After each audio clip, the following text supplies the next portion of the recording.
সুপ্রভাত সকলকে প্রথমে জানাই।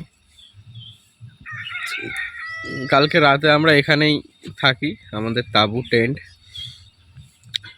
এই সামনে বাড়ি আছে দাদার,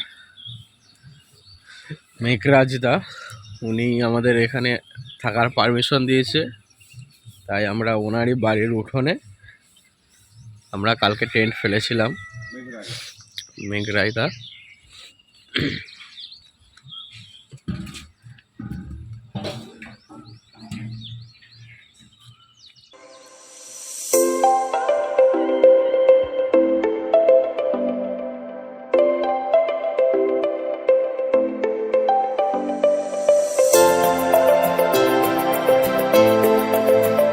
আমাদের ছেলেরা রেডি। আমরা একটু যেহেতু আছি ঝিংপাহাড়ি, তো সকাল সকাল একটু স্পটটা ঘুরে আসি। কাল রাতে গিয়েছিলাম, রাতের ভিডিও করা হয়েছে, সেটাও রয়েছে আপনাদের জন্য।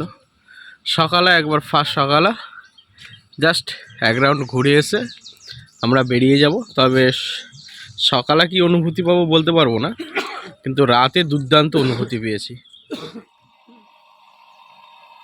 এটি হলো মেঘরাইদার নিজস্ব একটি ছোট্ট কামারশাল। দাদা পাথর কাটার কাজ করে, তাই নিত্য প্রয়োজনের জন্য দাদা নিজেই এই ব্যবস্থা করে নিয়েছেন।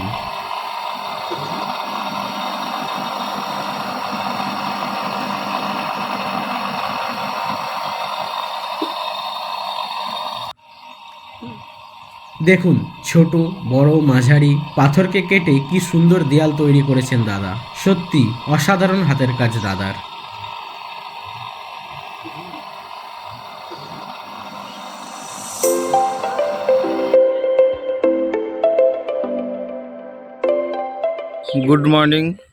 Good morning from Jhingpahari. আজ সকালে আমরা ঝিংপাহাড়িতে আছি। সকাল মানে এখন 6টা বাজে, 6টা কি 6:30 হবে, টাইমটা ঠিক বলতে পারছি না। তবে আমরা ফার্স্ট সকালে চলে এসেছি ঝিংপাহাড়ি। কাল রাতে বুড়িবালাম নদীর রাতের ভিউ দেখিয়েছিলাম, ওটা আপনারা আগের এপিসোডে নিশ্চয়ই দেখেছেন। আমরা নতুন এপিসোডে দেখাতে চলেছি দিনের বেলায় বুড়িবালাম নদীর সেই ঝর্ণার চিত্র। দারুণ লেগেছিল কাল রাতের ভিউটা। আমরা মানে নানান জায়গায় বিভিন্ন রকমভাবে বেড়াতে গেছি, পয়সা খরচা করেছি, কিন্তু অল্প খরচের মধ্যে কাছাকাছি, বাড়ি থেকে খুব কাছাকাছি। আমরা কালকে টোটালে গাড়ি চালিয়েছি 290 কিলোমিটারে এসে এইরকম একটা রাতের যে ভিউ পাবো। কালকে জ্যোৎস্না রাত ছিল, এই জায়গাটা কি দুর্দান্ত যে লাগছিল, সে আপনারা না দেখলে একটা, যতই হোক আপনারা ভিডিওই দেখেছেন হয়তো আগের দিনে, কিন্তু নিজে চোখে দেখার একটা মজাই আলাদা। আমাদের বন্ধুরা আগে এগিয়ে গেছে, দেখাবো বন্ধুদেরকে। আর এই যে এটা দেখতে পাচ্ছেন, এইটা হচ্ছে বুড়িবালাম নদী। আমরা সামনে যাচ্ছি, গিয়ে দেখাবো ভালো করে। এই হলো চারিদিকের ভিউ, চারিদিকে জঙ্গল আর সামনে নদী। আমরা ঠিক সামনেই রয়েছিলাম রাতে। দুর্দান্ত পরিবেশ। সকাল সকাল এইরকম একটা, যদি আর একটু আগে আসতাম হয়তো আরও ভালো লাগতো। ঘাসের ওপর শিশির পড়েছে, পায়ে হালকা হালকা একটা ভিজে ভিজে ভাব আসছে, দারুণ অনুভূতি হচ্ছে। নির্মম দা, কেমন লাগছে? কাল রাতে যে এখানে এসেছিলাম বা আজ সকালে এখানে এসেছি, তোমার কেমন লাগছে বলো?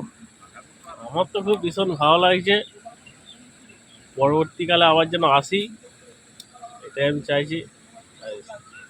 ওকে, থ্যাংক ইউ। নির্মমদার খুব ভালো লেগেছে, আশা করি সবারই ভালো লাগবে। একদম নিস্তব্ধ পরিবেশ, বিশেষ করে যারা কলিকাতা শহরে, যারা একটু টাউন এলাকায় কোলাহলে থাকে, এখানে আসলে সবারই ভালো লাগবে। আমাদের ক্যাপ্টেন রকিদা কেমন লাগছে তোমার? দারুণ ফিলিংস, এ বলা যাবে না, মানে ভাষায় বোঝানো যাবে না। কালকে রাতে তো এসেছিলাম, এখনও এসেছি। ঝর্ণাটা কাল যতটা না বুঝতে পেরেছি, আজকে খুব ভালোই বোঝা যাচ্ছে। মানে ওই পারটা যাবো একবার, এই পারটা হয়তো কালকে যাওয়া হয়নি, মানে পাথুরে রাস্তা তো, সমস্যা ছিল রাতের দিকে যেতে, ভয় লাগছিল। আজকে একবার গিয়ে দেখবো দিকটা। ভিউটা তো ভালোই দেখতে পাচ্ছি, একজন মাছ ধরছে নৌকার মতো কি একটা ভাসিয়ে। রকিদা যেটা বলছে ঠিক নদীর ওপারের কথাটা বলছে, যে ওই পারে গিয়ে একটু দেখতে চাচ্ছে যে কি আছে। কেমন লাগবে। আমরা এপারটা দেখেছি, ওপারটা দেখবো, যাব, কেমন লাগবে এই দিকটা। রাজেশ ভাই, কাল রাতটা একটু অনুভূতিটা তুমি বলো। কালকে আমরা এসেছিলাম খুবই রাতে।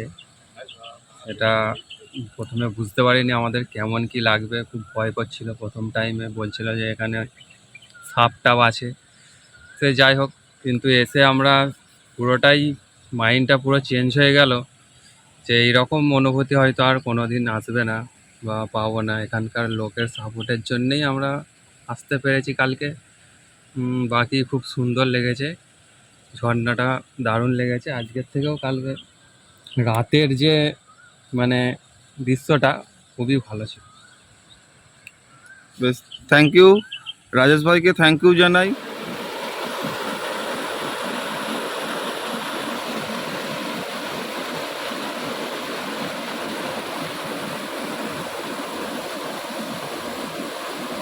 আমরা সেই বুড়িবালাম নদীর ওপর ছোট্ট ঝর্ণা রয়েছে তারই মনোরম দৃশ্য উপভোগ করছি। আর সত্যি বলতে কি, দৃশ্যর থেকে যেটি বেশি ভালো লাগছে এই ছোট্ট ঝর্ণার বীভৎস আওয়াজ। কাল রাত্রের ভিডিওটি নিশ্চয়ই আপনারা দেখেছেন। কাল রাতে এই ঝর্ণার আওয়াজটা অনেক দূর থেকে শোনা যাচ্ছিল। সেই আওয়াজে আমরা ছুটে এসেছিলাম ঝর্ণা দেখতে। জ্যোৎস্না রাত, তার সাথে ঝিঝি পোকার আওয়াজ, আর সাথে এই ঝর্ণার স্রোতের আওয়াজ, সব মিলিয়ে সে এক অন্যরকম অনুভূতি, যেন আমরা হারিয়ে গিয়েছিলাম নিজেদের মধ্যে।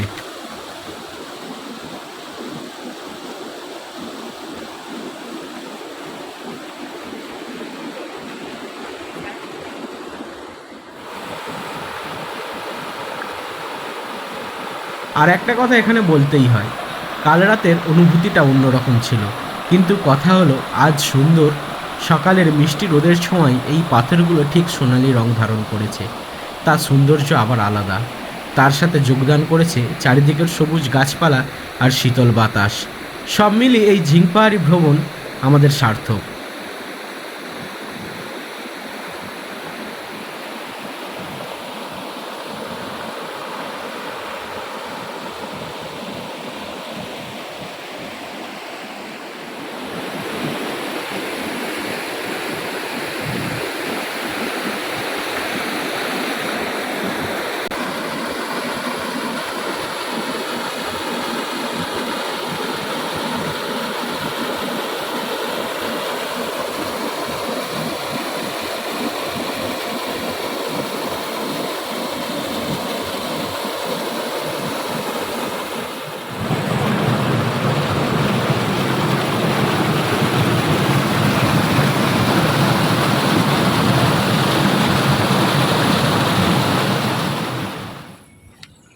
এত সুন্দর একটি জায়গা পেয়েছি, তাই স্নান করব না সেটা আবার হয়?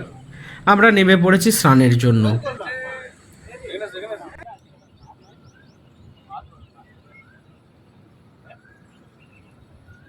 দেখুন কত স্বচ্ছ এবং সুন্দর জল। আর কিছু সুন্দর দৃশ্য আপনাদের জন্য রেখে গেলাম, শুধু এক মনে দেখুন জল, রোদ আর পাথরের খেলা। ওই ফোনে একটা ঝাউ গাছ লাল লাল ওই তোমার হাতে নিচে, তোমার হাতে নিচে ওই যে ফোন।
কাল বলেছিলাম না এখানে থাকার ব্যবস্থা আছে। এই হলো সেই ঝিংপাহাড়ির ক্যাম্প। তবে সমস্যা হলো এখানে হঠাৎ এলে আপনি কোনো পরিষেবা পাবেন না। আপনাকে আগে থেকে ফোন করে যোগাযোগ করতে হবে, তাহলে আপনার জন্য এখানে সব রকমের ব্যবস্থা থাকবে। আমাদের ডেসক্রিপশান বক্সে এখানকার যোগাযোগ নম্বর দেয়া থাকলো। আর যদি কেউ হঠাৎ করে চলেই আসেন আমাদের মতন, তাদের জন্য তো মেকরাইদা রয়েছে। আশা করি আপনারাও সাহায্য পাবেন।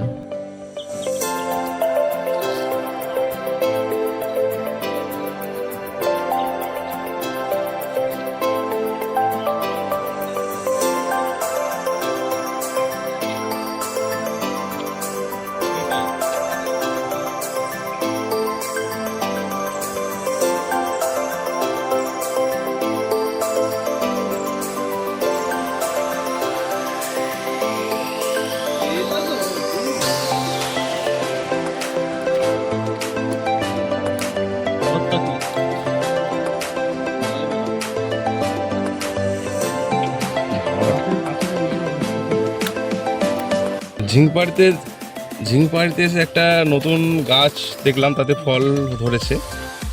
তো সেটা আমরা ভেঙে দেখলাম ভেতরে ছোটো মতো দানা রয়েছে। দেখতে ঠিক বেদানার মতন বা ডালিম যেটাকে বলা হয়, কিন্তু আমরা বুঝতে পারছি না যে এটা কী ফল, কারণ ফলের আকৃতিটা প্রচুর ছোট। আপনারা যদি কেউ জেনে থাকেন অবশ্যই কমেন্ট করে জানাবেন এই ফলটি কী ফল।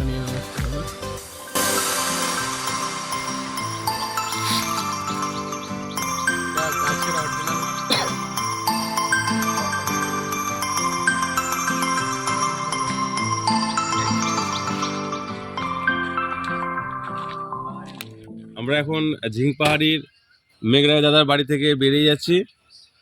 দাদা টাটা তাহলে।